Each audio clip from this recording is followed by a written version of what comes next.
साल का एक लड़का सुप्रीम कोर्ट की शरण लेता है, सुप्रीम कोर्ट जाता है, वहां पर एक याचिका दायर करता है और कहता है कि साहब मैंने अपने गांव में सरपंच बनने का सपना देखा, उसका लिए चुनाव लड़ा, लेकिन जब वोटों की गिनती हुई तो उसमें पता नहीं कैसे गड़बड़ हो गई।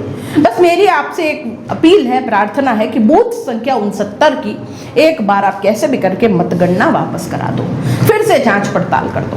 बस यही अपील करने के लिए आया हूँ। सुप्रीम कोर्ट में जब जाकर उस लड़के ने ये बात कही तो सुप्रीम कोर्ट को उस लड़के की बात बड़ी अलग भी लगी, बड़ी गंभीर लगी और इस बात को गंभीरता से लिया भी जाता है। इसके बाद जिला निर्वाचन अधिकारी पानीपत हरियाणा को निर्देश दिए जाते हैं कि 6 अगस्त 2025 की सुबह 10 बजे से शाम 4 बजे तक आपकी इन बूथों पर जितने भी बूथ हैं सभी की ईवीएम लेकर के आइए और इसमें सभी पक्षों के लोग होने चाहिए। साथ ही अदालत के रजिस्ट्रार के ठीक सामने इन वोटों की गिनती की जाएगी, यानी कि ईवीएम की गिनती अब होगी।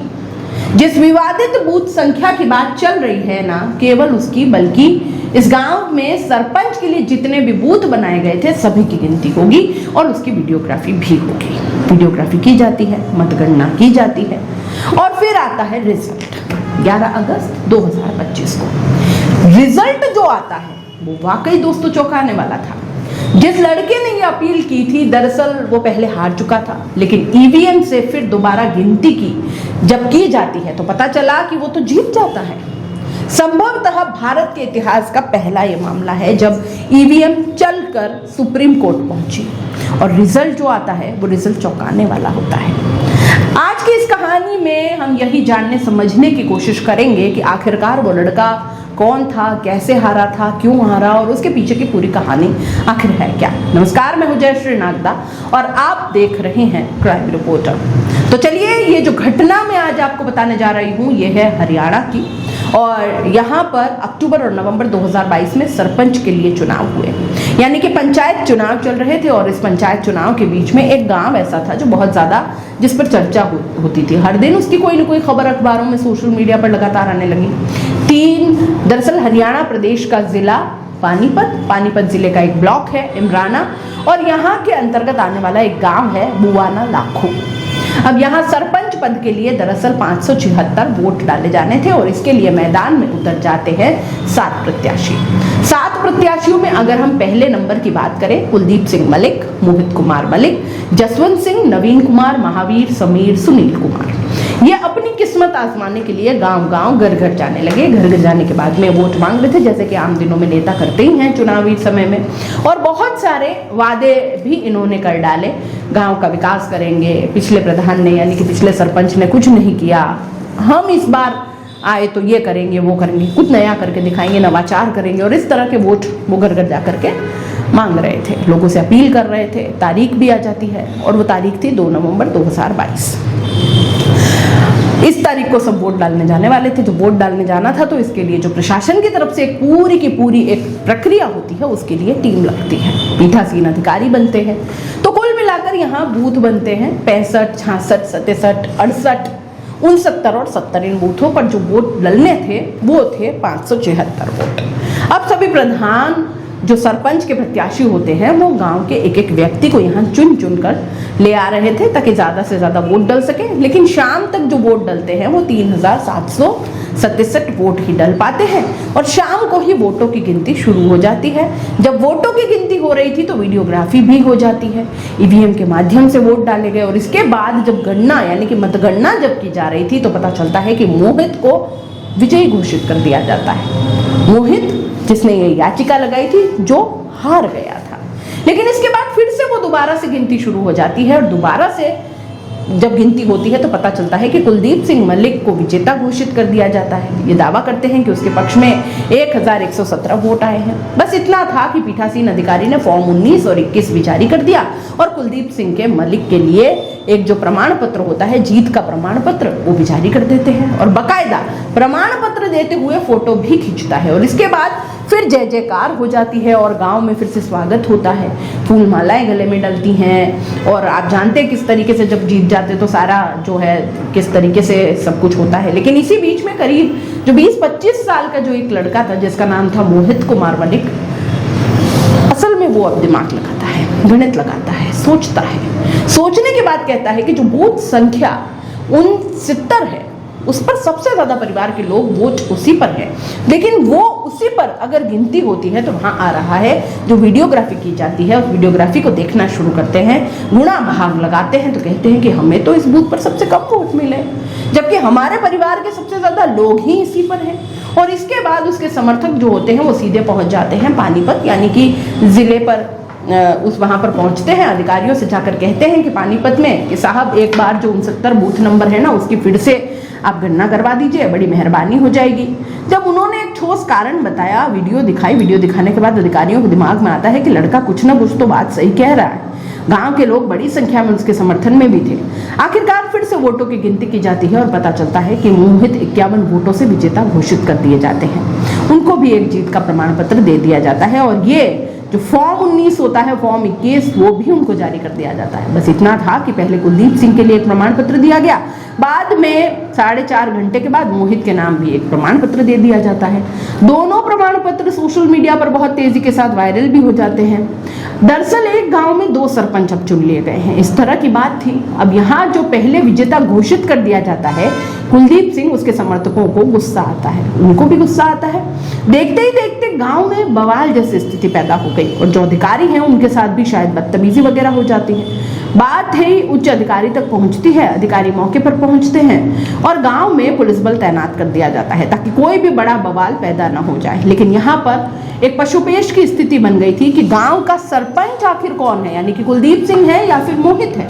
अब इस बात को लेकर 11 नवंबर 2022 की ये बात है, कुलदीप सिंह हाईकोर्ट की शरण में पहुंच जाते हैं। पंजाब एवं हरियाणा हाईकोर्ट में एक याचिका दायर करते हैं और दलील ये दी जाती है कि ग्राम पंचायत बुवाना लाखू का विधिवत रूप से निर्वाचित वो सरपंच और फॉर्म 19 और 21 उसके पक्ष में जारी किए गए। साहब यकीन ना आए तो जाकर देख लीजिए, फोटोग्राफ है। जैसे ही कुलदीप सिंह ने अपनी ये दलील दी, अपना पक्ष दिया, उसके बाद में कुलदीप सिंह बनाम हरियाणा स्टेट के संख्या 25694 इस पर हाईकोर्ट ने 29 नवंबर 2022 को स्टे लगा दिया और स्टे लगाने के बाद स्टेट इलेक्शन कमीशन को यह आदेश जारी किया कि सरपंच पद पर कोई भी नोटिफिकेशन जारी न की जाए, यानी कि रोक लगाई जाए। और हाईकोर्ट ने जो मोहित के, जो विजेता के जो सर्टिफिकेट थे उनको भी रद्द कर दिया। उन्होंने कहा कि अब कोई भी नोटिफिकेशन नहीं आनी चाहिए। अब ऐसी स्थिति में जो मोहित होते हैं वो अपने इस हाईकोर्ट की तरफ से जो स्टे दिया गया, एक आदेश दिया गया, उस आदेश के खिलाफ सीधा पहुंच जाते हैं सुप्रीम कोर्ट।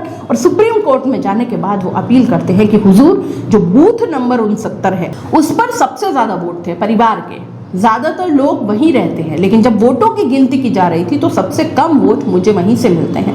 मुझे और कुछ नहीं चाहिए, बस आप इस वाली जो बूथ है, बूथ संख्या 69, आप इसकी बस पुनः मतगणना करा लीजिए और मैं कुछ नहीं कहना चाहता। पीठासीन अधिकारी से कुछ ना कुछ चूक हुई, इसलिए आप एक बार देख लीजिए। सुप्रीम कोर्ट ने जब यह बात आई, सुप्रीम कोर्ट ने इस मामले को गंभीरता से लिया। जिला निर्वाचन अधिकारी पानीपत हरियाणा को निर्देश दिए और सभी ईवीएम को मंगवाया गया, बुलवाया गया कि आप इन्हें लेके आइए। और अधिकारियों की मौजूदगी में जो दोनों पक्ष थे, उनकी मौजूदगी में वकील थे, उनकी मौजूदगी में जो रजिस्ट्रार की मौजूदगी में मतगणना होती है 6 अगस्त 2025 को। और जब मतगणना होती है तो उसके बाद सुबह 10 बजे से 4 बजे तक ये प्रक्रिया पूरी चलती है। वोटों की गिनती जब सामने आती है तो फिर रिजल्ट इस तरह से कुछ आता है कि कुलदीप सिंह मल्लिक को 1000 वोट मिलते हैं, मोहित कुमार मल्लिक को 1051 वोट मिलते हैं, जसवंत सिंह को 27 वोट मिलते हैं, नवीन कुमार को 491 वोट मिलते हैं, महावीर को 237 वोट मिलते हैं, समीर को कुछ 11-12 वोट मिलते हैं, सुनील को 815 वोट मिलते हैं। और नोटा पर लोगों ने इन सभी प्रत्याशियों को रिजेक्ट करते हुए नोटा पर जो वोट किया था वो उसमें 27 वोट मिले थे, यानी कि कुल मिलाकर 3767 ही वोट पड़े। और सबसे ज्यादा वोट जिस हिस्से में आते हैं वो मोहित कुमार मल्लिक के हिस्से में आते हैं, यानी कि 1051। और वो उन वोटों से 1051 वोटों से जब विजय घोषित कर दिए जाते हैं तो 11 अगस्त 2025 को ये रिजल्ट आता है।